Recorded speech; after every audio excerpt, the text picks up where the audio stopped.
To grow quickly, a disciple must focus on two crucial things: learning as many arts of sword, martial art techniques as possible, and acquiring stronger body-refining skills to cultivate higher and higher levels of vital energy body. Thus, when Zane decided to learn the heavenly sword technique, it was clear that his progress under the right mentors would be swift. He had already proven himself a worthy pupil at the Valley of Sealed Swords by acquiring the powerful Dragonblood sword. The heavenly sword technique, which had only 2 levels, had been a hallmark technique of the Martel family for many generations. It was a yellow rank medium level technique, perfectly suited for those who had newly broken through the foundation level. Unlike other 3-stage techniques, this technique had only 2 levels of mastery.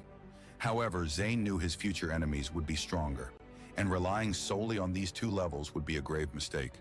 The vast expanse of the scripture hall was filled with a mesmerizing display of countless water droplets suspended in the air, each containing the potential to unlock a unique cultivation method.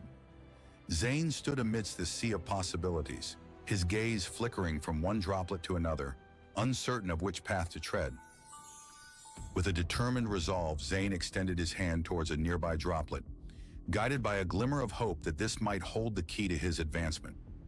As his fingertips made contact with the cool surface of the water, a rush of information flooded his consciousness, unveiling the essence of the technique encapsulated within.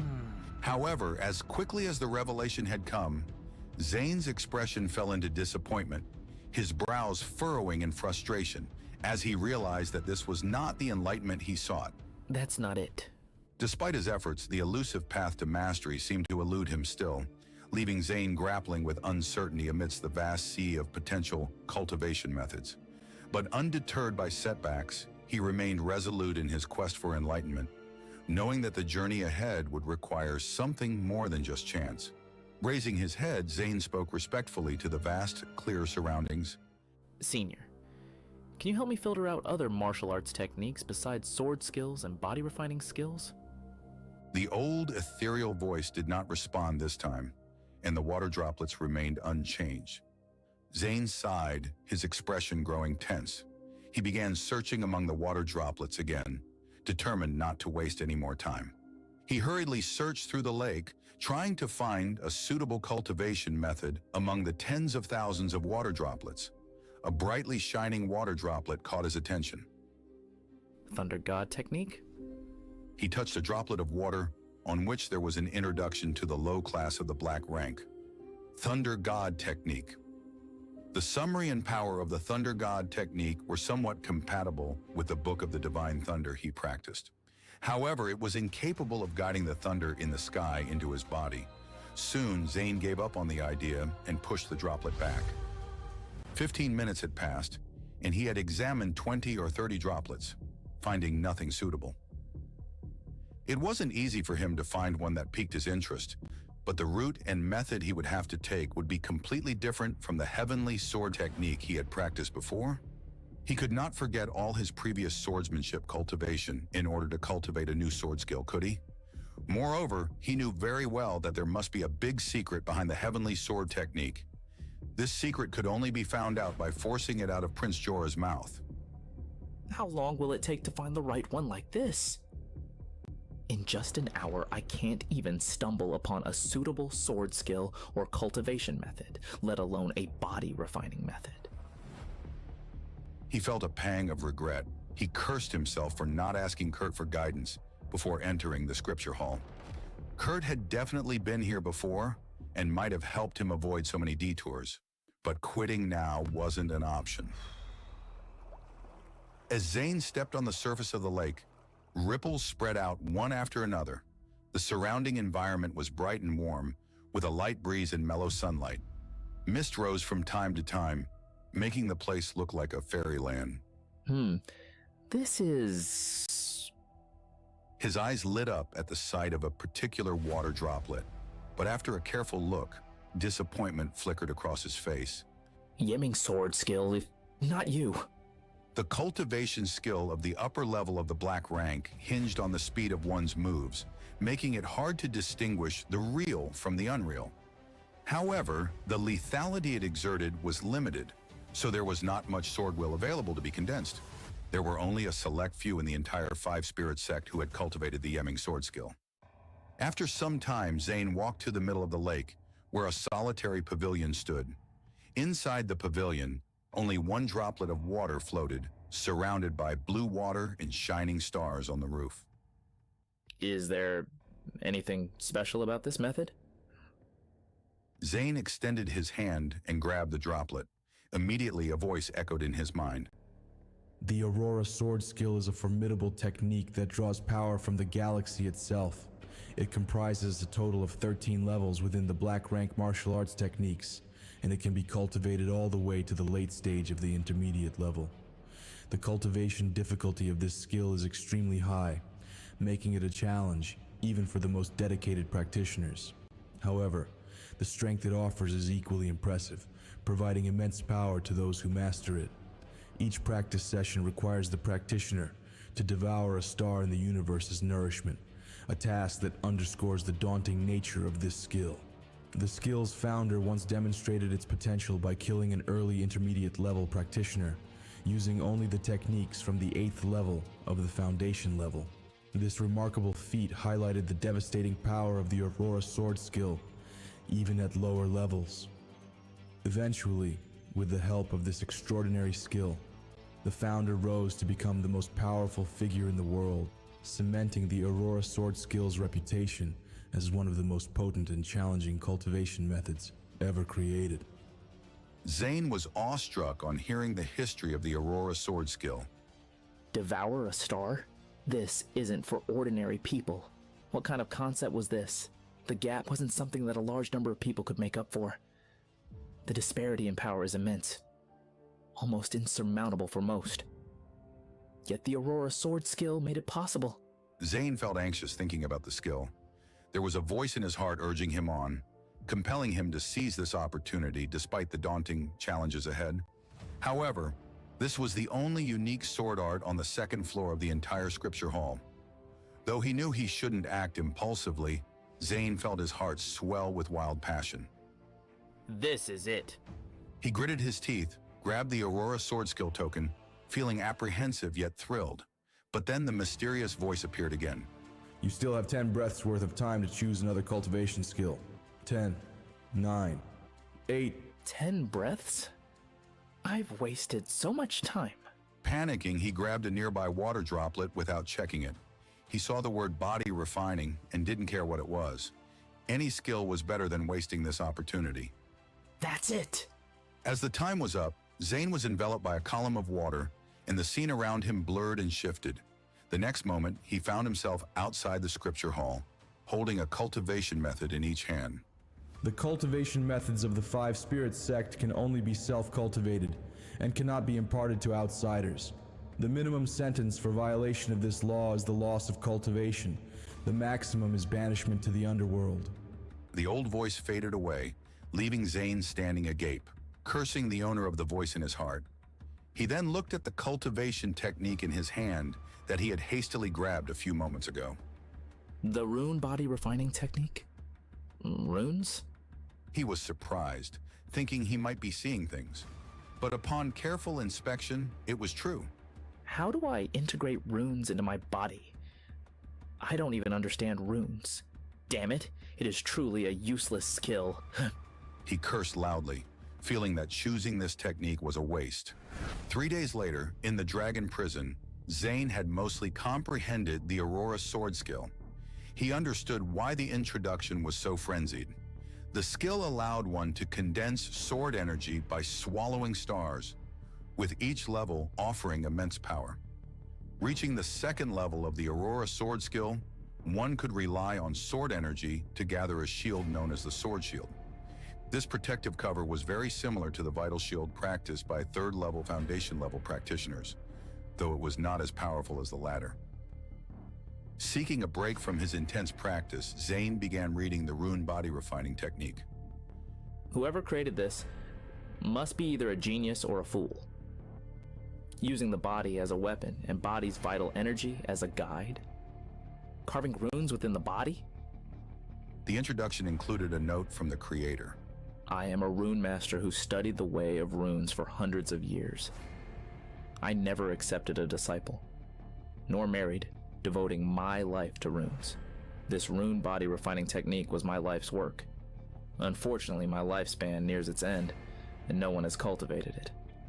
I hope a chosen one can fulfill my will and advance this technique. Zane cursed the person who created the technique, but knew he had no choice but to proceed. I have to make the best of it. With a heavy sigh, he focused on his training, determined to overcome the challenges ahead. As Zane reached the final words of the ancient text, a wave of fury surged through him, flushing his face red with anger. The realization that no one had ever cultivated the rune body refining technique before struck him like a thunderbolt. At that moment, he felt like nothing more than a test subject for this long-deceased rune master. His first instinct was to tear the scroll to shreds and obliterate the accursed method then and there. But as the anger simmered and his rationality resurfaced, he knew he couldn't afford to discard such a potentially powerful technique. With a reluctant sigh, he carefully folded the scroll and tucked it away, his mind a storm of conflicted emotions. Above the dragon prison, beyond the massive maw and teeth of the devouring dragon's skull, stretched an endless starry sky. A galaxy of stars, each one shimmering with unique, radiant starlight. This celestial vista was one of the main reasons Zane had chosen the Aurora sword skill. In the dragon prison, activating the stars in the universe didn't disturb the outside world, maintaining a covert silence. At this moment, the Dark Shadow wielded a small sword that had materialized from thin air, its blade dancing through the air with ethereal grace. The points of light above the vast expanse flickered in and out of view, moving at a speed incomprehensible to the naked eye. Zane's attention snapped to the sky as a sharp, piercing sound echoed from above the dragon prison. He searched for the source, but the endless Milky Way remained unchanged, its serene beauty concealing any disturbance. The Aurora sword skill must hold the key. As the stars continued their silent dance, Zane knew that mastering this skill would bring him closer to the power he sought, surely. However, among the countless stars, there was one that had been inconspicuous, but now shone more brightly than ever before. What's that? Zane squinted at the star. After a moment, a faint blue light appeared in his eyes. Thanks to the blood herb, his vision had become much sharper. Under his enhanced sight, the star, initially just a tiny speck, slowly grew to the size of a pearl, clearly visible to the naked eye. Suddenly, the ground began to tremble as a force of destruction pierced through the earth from sky to the ground. A star. Is the star going to be drawn down? Zane's pupils narrowed in shock. His eyes widened as he realized the impending danger. He stomped his legs, ready to flee as far as possible from the Dark Shadow. But an overwhelming pressure pinned him to the rocky ground, making it impossible for him to move. I can't move. Trapped under the crushing weight, Zane could only watch as the destructive force descended, his mind racing to find a way out of the perilous situation. A wild and violent wind swirled around Zane, and a huge shadow gradually enveloped him. He looked up, seeing the shadow almost blotting out the entire dragon prison. If this continued, even an intermediate-level practitioner would struggle to survive. At that moment, the short sword in the hand of the Dark Shadow moved faster, shadows multiplying around it. Suddenly, the sword pointed high into the sky. A ray of polar light shot out from the short sword, striking the falling stars above. Something magical happened. The stars shrank at lightning speed before being swallowed into the belly of the Dark Shadow. The experience from this deduction caused Zane's thoughts to become blank momentarily. For a moment, he felt like he was floating in the universe, surrounded by the immense stars. After some moments, he felt as if he had become the very star that had just been devoured. What just happened? As his mind began to clear, Zane realized the profound connection he now had with the cosmos, a connection that could change everything. Becoming tired by the weight of this experience, he dozed off. Zane didn't know how long it took for him to wake up, only to find a blue light that looked like smoke, but felt like jelly surrounding the outline of his body. The blue light withdrew into his body the moment he woke up. He stretched out his hand to check. With a thought, a 1-inch long azure cold light appeared. He flicked his finger. The rock in the distance instantly shattered, leaving a finger-sized hole. Zane was ecstatic. He knew this was the first level of sword energy mentioned in the Aurora sword skill. But what he didn't expect was that during his coma, the dark shadow had continued working while he lay asleep. Oh no! He quickly tried to stop it, but it was too late. A huge amount of information rushed to his head, and his sense of comprehension felt invaded by a sharp knife, turning his brain into mush. The pain felt like 1,000 blades pierced his head at the same time. He had never experienced this kind of pain before, and it was fast spreading in all directions, tearing through his mind, destroying his spirit, and severing everything. Ah! Zane held his head and howled. His face was pale and his body convulsed violently. Before losing consciousness, he gritted his teeth and stopped the dark shadow, then keeled over, slipping into a coma. There was no sign of time flowing in the dragon prison. No one knew how long it had been, and no one knew where Zane was hiding. A few days later, Zane finally regained consciousness. His head was heavy and his vision was blurry. His clothes were soaked in sweat, dried, and then soaked again. He held his head as if he had survived a disaster. The mere thought of the experiences he had gained in such a short time filled him with fear. Zane stood up and waved his hand, and a round green crystal shield appeared in front of him. Soft knocking sounds echoed from the shield.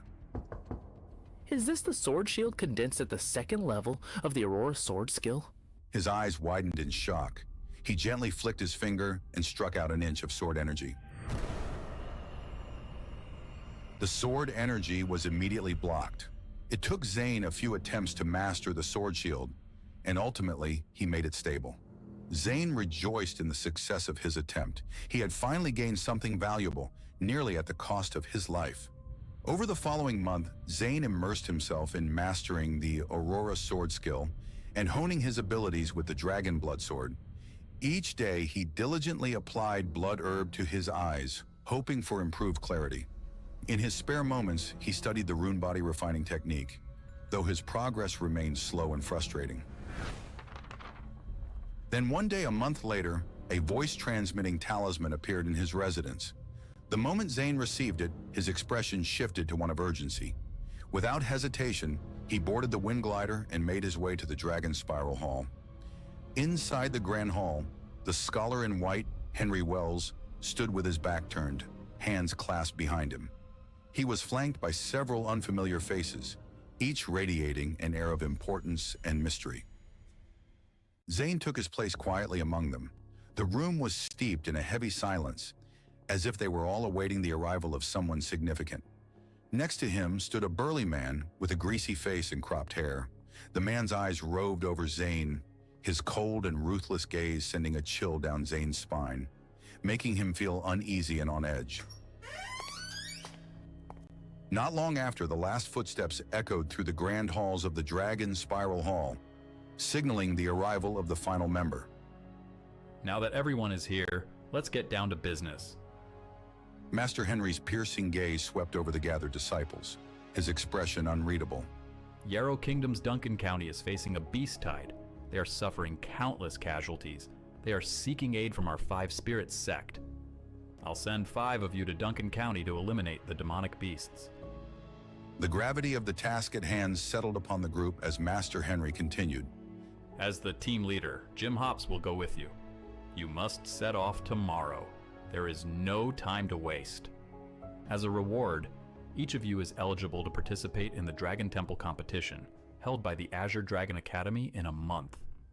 Those who come out on the top of the list can enter the Holy Dragonland to gain experience. The promise of adventure and growth stirred excitement among the group, overshadowing the looming danger ahead. With a solemn air, Master Henry bestowed upon Jim Hops a genuine energy artifact, the magic wind carriage, and shared some words of guidance.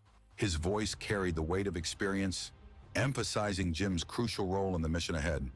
To be honest, only your cultivation is the highest amongst them. Since you are at the peak of the second level of the foundation level. I am honored, Master, but only you are the most experienced amongst us. The mantle of leadership settled upon Jim's shoulders as he accepted the charge, watching solemnly as Master Henry departed.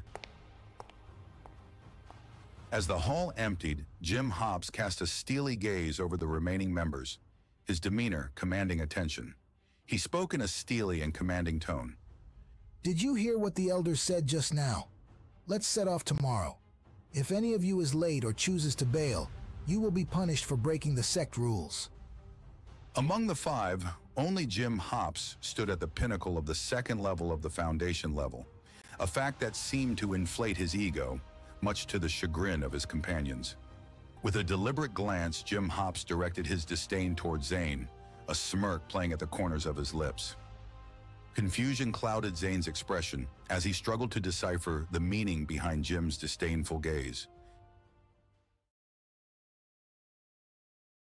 After Jim Hops left, a tall, handsome boy sidled up to Zane and whispered, Zane, you ought to watch out for Jim Hops.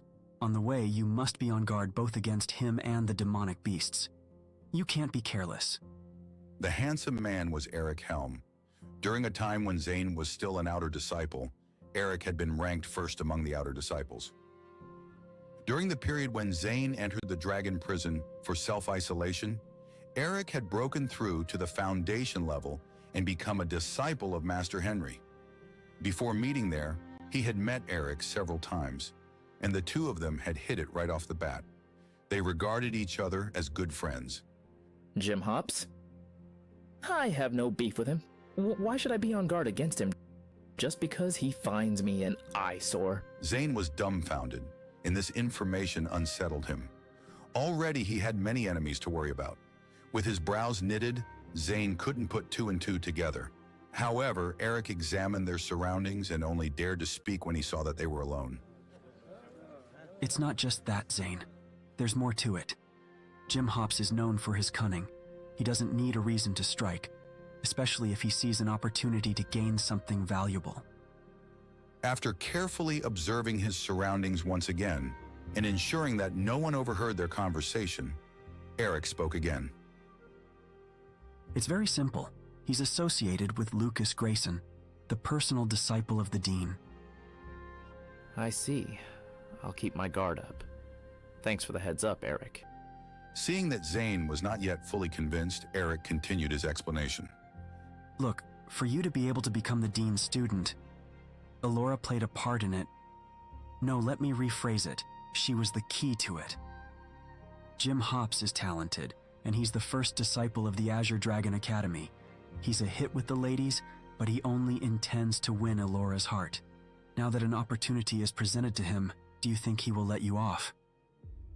Zane's eyes became dull upon hearing Eric's analysis. He began to wonder if Eric was right on the mark. Perhaps inhibited by the rules of the sect, Jim wouldn't dirty his own hands, but he wouldn't let him off the hook all the same.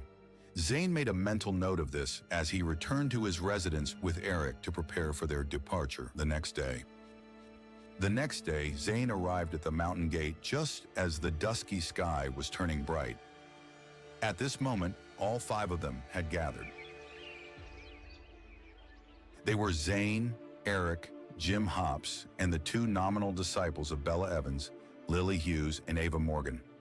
Jim Hops produced the magic wind carriage given by Master Henry and threw it into the air. It opened and assembled itself automatically with a mechanical buzz. The carriage could hardly seat 5 people in it and had no wheels attached to it. Made of white jade, the carriage was rather cramped. At the front was embedded a blue fist-sized pearl. Interesting craftsmanship. This carriage. When the 5 people stepped on the magic wind carriage, they put their palms on the pearl and injected some rolling waves of vital energy into it. All of a sudden, the carriage turned into a beam of light and soared into the sky. Its speed was so fast that everyone was shocked. Duncan County was located in the western part of the Arrow Kingdom, and it was on friendly terms with the Lyran Kingdom. It was close to the Fiery Mountains, where countless demonic beasts lived. It was normal for a beast tide to erupt every once in a while. However, this time, the beast tide was unusually large. It had actually besieged Duncan County. It was rumored that Duncan County was already a ruined city. Burial Mountain was very far from Duncan County. Even if they didn't stop along the way, it would take 2 days and 2 nights to reach the place. In order not to delay, the 5 of them decided to take turns controlling the magic wind carriage. Finally, on the 3rd day, they arrived at the border of Duncan County. When the 5 of them stood in the air above its governor mansion, they were all stunned. There were no pedestrians on the huge street, except for the blood and disarray that could be seen everywhere. It was empty. The pungent smell of blood filled the air, and at the same time, there was a disgusting stench of rotten bodies. The blood fog floating in the air gathered, forming a gloomy and oppressive blood cloud. Occasionally, 1 or 2 body-tempering stage demonic beasts would pass through the streets with human corpses in their mouths. This is Duncan County? In just a few days, it has been devastated to this state? I wonder if there are still living people here. Eric frowned, and his face was instantly covered with gloom. Seeing his fellow tribe members being treated like this, he wanted nothing more than to jump down and end the lives of those demonic beasts. There should be someone in the governor's mansion. Why don't we head there first? When the wind glider reached the sky above the governor's mansion, they found that there was a blue shield enveloping the whole mansion. Prowling outside were many body-tempering, staged demonic beasts. They had already surrounded the place. The moment they detected the presence of Zane and the others, the few people from the governor's mansion frantically waved their hands and shouted at them. Are you from the Five Spirits sect, here to solve the problem of the beast tide? Exactly. After getting a positive answer, the man quickly opened a gap in the formation shield and let the 5 people land. No sooner had Zane touched down than a sharp pang of anguish contorted his features. The catastrophe that had befallen Duncan County was far graver than he could have ever imagined. Even the last bastion of hope, the governor's mansion, lay in utter disarray. Those warriors with limited body-tempering abilities were nursing wounds of varying severity. Huddled in a corner, over a dozen refugees cowered, their eyes haunted by the horrors they had narrowly escaped, the deadly claws of demonic beasts. Deprived of food and water for days, their unwashed bodies emanated a thick, sour stench that hung heavy in the air, assaulting the senses. Just then, as if anticipating their arrival, a noble-looking elder, adorned in a robe of crimson and gold, emerged from the hall. His snowy white hair, a stark contrast to his weathered features. The old man was Governor Lee, the governor of Duncan County, bearing a tired and exhausted demeanor. The governor's cultivation had reached the 2nd stage of the foundation level. One eye was swathed in blood-stained bandages, a grim testament to the battles he had endured. Upon catching sight of the band of disciples, a flicker of hope danced across his weary countenance as he eagerly shuffled forward to greet them. Welcome, emissaries. I've awaited your arrival dearly. You must aid Duncan County in this darkest hour. Calm yourself, Governor Lee. First, recount to us the events that have transpired. Our plight began thus. Duncan County's proximity to the fiery mountains has long subjected us to the scourge of beast tides every 3 or 4 years. Yet this year's onslaught proved utterly unprecedented. Nigh on a fortnight ago, a horde of 10,000 exotic beasts descended upon us from the mountain's depths. Most disconcerting of all, these foul creatures moved with uncanny coordination, as if guided by an unseen malevolent force, a demonic beast possessed of intelligence. Led by a beast? You speak of a spiritually aware demonic beast, one that has attained at least the intermediate level.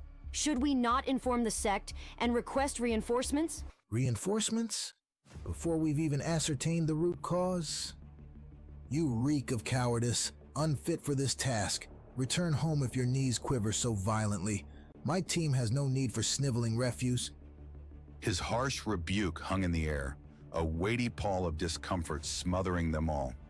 Yet as the leader with the highest cultivation, none dared challenge his scathing words, yielding to his authority despite their ire. Surely, breaching the defenses of such a sprawling city could not have been accomplished through brute force alone. Was there no defender formation in place, or did its master falter? Zane pressed on, his astute inquiry serving as a stark reminder, prompting his companions to echo his line of questioning. A valid point. What happened to the defender formation? Without a formation master, it wouldn't be so easy to break the array with the brute force of the demonic beast alone. The governor's visage darkened abruptly, as though the very mention of the defender formation had dredged up some deeply buried anguish. He stuttered, struggling to force out a response, his shifting countenance hinting at sinister undercurrents they could scarcely fathom. A heavy silence descended upon the group, each of them absorbing the gravity of the revelation. Truth be told, the defender formation failed just as the beast tide broke out. I had sent someone to repair it immediately, but the beast tide happened so suddenly that the formation masters who went to repair it became the food for the demonic beasts instead, which led to such a catastrophe. He held his forehead, visibly agitated. Tears welled up in his eyes as the weight of the catastrophe bore down on him. Zane stood silently, his mind racing. He observed the governor's anguish, feeling a pang of empathy, but also a rising curiosity. Was this merely a coincidence, or is there something else behind this? Doubts began to surface in Zane's mind as he considered the series of unfortunate events. His instincts told him that there might be more to the story than what was being revealed. Jim Hops was an equally formidable opponent. His years of actual combat experience and rigorous cultivation were not just for show. Jim Hops' face clouded over with suspicion, an itch to interrogate the governor gnawing at him. On the surface, the entire Yarrow Kingdom was managed by the royal family members. But in reality, it was an open secret that the true power behind the throne was the Five Spirits sect. As a county governor, Governor Lee should be held accountable for causing such carnage.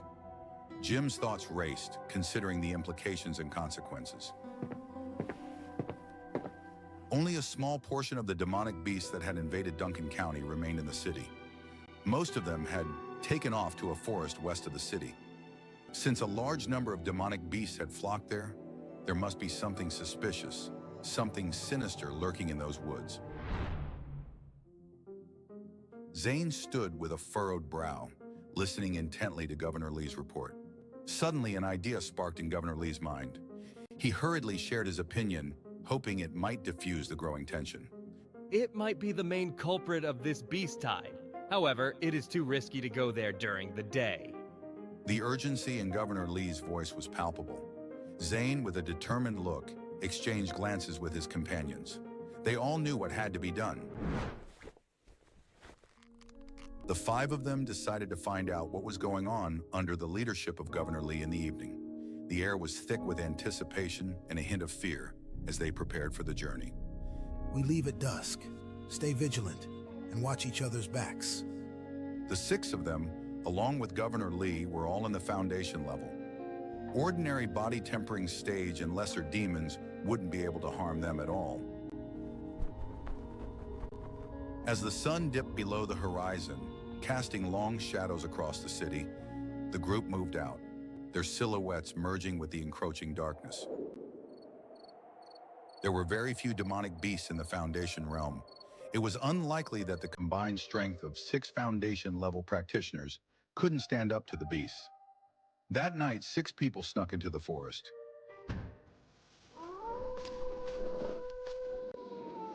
Because the magic wind carriage made too much noise, they had to abandon it and proceed on foot to avoid alerting the enemy. With each step into the forest, the night seemed to grow thicker around them and the silence more profound. They knew they were heading into the heart of the beast tide's mystery, but they were ready. The journey through the forest was unusually peaceful, with no sign of demonic beasts. It seemed as if even the creatures were taking a rest. The forest to the west of the city wasn't vast, but its rugged terrain and the encroaching night made navigation difficult. The darkness deepened as they ventured further, making it hard to see clearly. As they approached the forest, Zane suddenly caught a whiff of blood. Suddenly, a shadow flashed past them and disappeared into a cave ahead. Halt! Jim Hops stopped abruptly, his brows furrowed deeply. He turned to Zane and Eric. You two, go inside and find out what's there. Why do we have to go there? Aren't you just using us as cannon fodder? So you're not going, huh? Or did you want these two girls to go to your place? Or perhaps you want me, the captain, to take matters into my own hands. If you don't go, I will report to the elders that you two have disobeyed orders.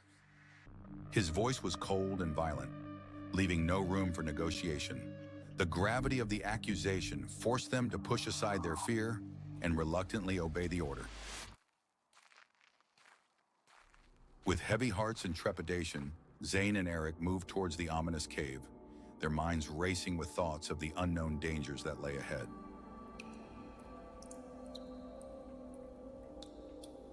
Fortunately, Zane had not stopped using the spirit potions to refine his eyes these past few days. In the darkness, his spirit eyes allowed him to see further and clearer than the others. They entered the cave, passing through a narrow entrance. As they walked deeper, the path widened, surrounded by hard, jagged rocks.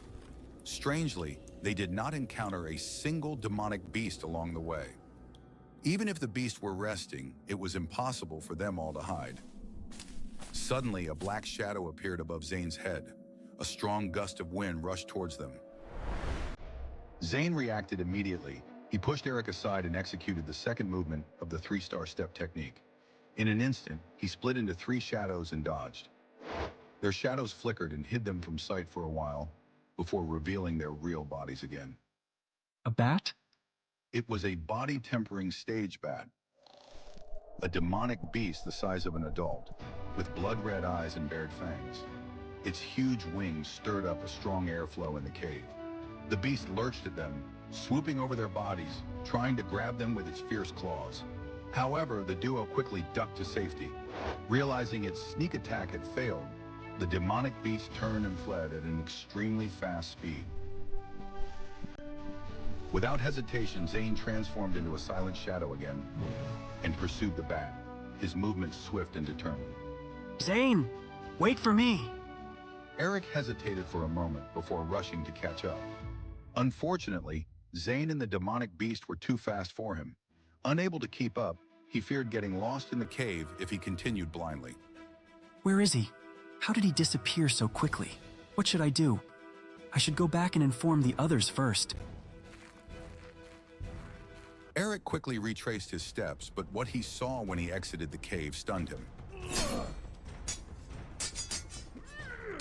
4 intruders had appeared from nowhere, each possessing the strength of a first-level foundation level. They were battling Jim Hops and the others. Even more shocking was the fact that Governor Lee had turned against them, fighting on the side of the attackers.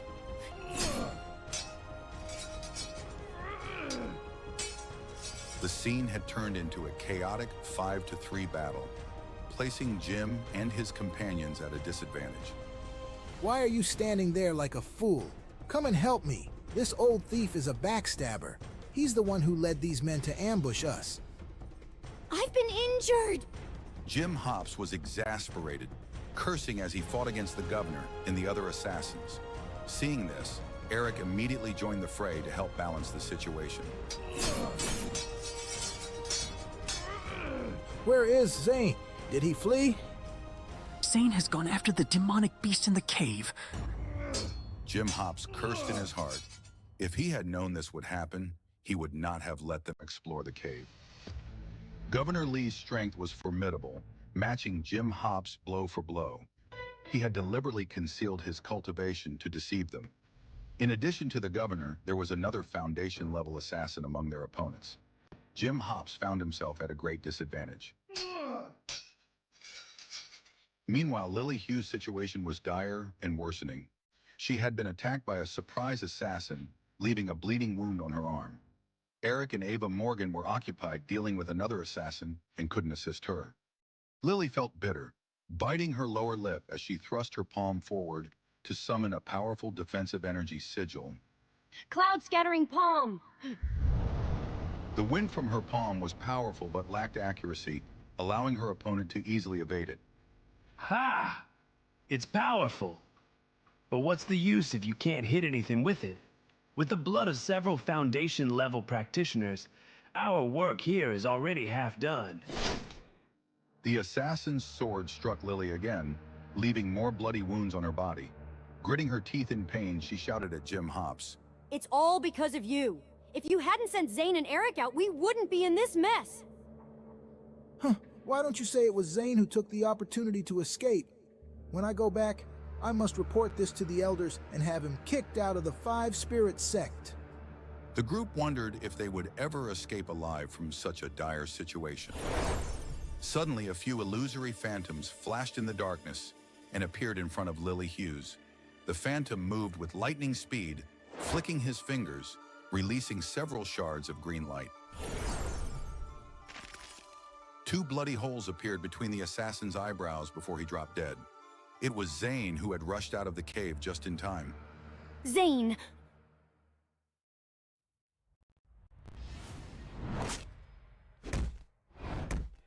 Only 2 breaths worth of time had passed from the moment Zane appeared and joined the fight, and the total destruction of the assassin attacking Lily Hughes. His techniques were powerful, and no assassin was a match for his prowess. His speed and accuracy left everyone astonished. Jim Hops' eyes widened in disbelief. He never expected to witness such a scene. Governor Lee's face suddenly turned livid. He continued his assault on Jim Hops, who matched him in strength, and ordered the man beside him to focus on Zane. Go and back them up. I can handle him. Yes. The assassins extricated themselves from the fight and moved to confront Zane. At this moment, the dragon blood sword, as thin as a cicada's wing, appeared in Zane's hand. With a swift wave, it sent forth an icy cold aura. However, the opponent was prepared. Executing a successful sneak attack was easier said than done. He moved forward to shield Lily from any further attacks. Take a rest first. I'll hold down the fort here.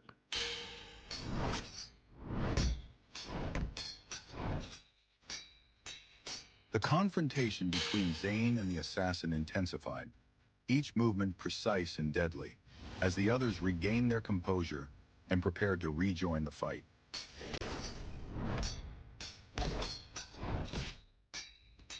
Zane lured the assassin away from Lily Hughes, engaging him in dozens of powerful sword attacks. Light and shadows crisscrossed, sabers and sword flashes illuminating the chaotic battle at night. With the help of his spirit eyes, Zane could foresee most of his opponent's attacks, dodging and countering with precision.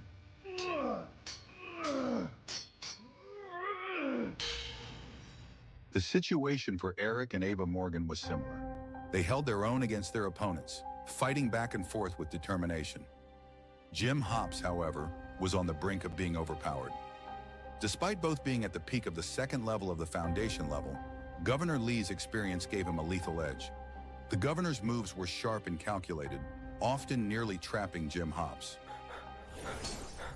Bitterness filled Jim Hops' heart, but his pride as a Five Spirit sect member fueled his resolve. Purple Smoke Hand! His eyes flashed with determination as he gathered vital energy in his hands, purple flames bursting forth. He struck at the governor with great momentum.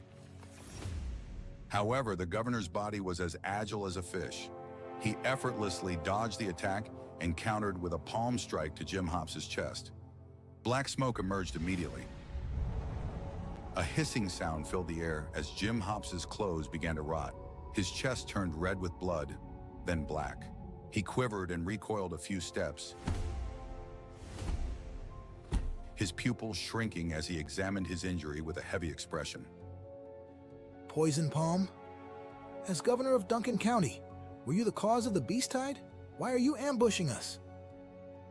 The old governor, eyes full of madness, gave no explanation. Having hit his target, he launched another attack. The dead don't need to know the truth. The smoke in his palm billowed out, scattering in all directions. Suddenly, a pair of gem-like eyes lit up in the darkness. A black shadow flashed past and struck the governor fiercely. The governor was sent flying by an unknown object, landing with a heavy thud. The unexpected intervention brought a momentary halt to the battle, as everyone turned to see the source of the powerful strike. In the dimness, a pair of gem-like eyes glowed, their owner almost indistinguishable from the surrounding darkness. It was an elemental panther in the foundation level. Zane had foreseen the possibility of this ambush. He had released the panther earlier, ready to face any danger that might arise. Jim Hops's eyes widened in recognition of the panther. Although he didn't know who its master was, he was relieved to realize it was not an enemy. However, the poison in his system began to take its toll. His blood thickened and his vital energy felt compromised. His limbs grew weak and dizziness began to overwhelm him. I underestimated them. At this critical moment, the rest of the group gathered around him, forming a united front. Their bloodied and bruised bodies flowed with raging vital energy, and their expressions bore a fierce hatred for the governor who had betrayed them like a coward. You managed to regroup. Impressive, but futile. Zane stepped forward and tossed several severed heads onto the ground. They rolled to a stop with dull thuds, the heads of Governor Lee's assassins. His face turned pale with shock and fury, realizing for the first time now that the disciples had the upper hand on him. So, the mighty Five Spirit sect lives up to its reputation. My men fell before you with ease. Enough of your talk. We're taking you alive. You'll answer for your betrayal. Watch his hands. That smoke is laced with poison. With Zane's command, the group readied themselves for the confrontation. Suddenly, Governor Lee pressed his hands down, unleashing a thick cloud of black smoke that shrouded the area. In the next instant, he became a blur, darting away with the smoke and heading toward the cave from which Zane had emerged.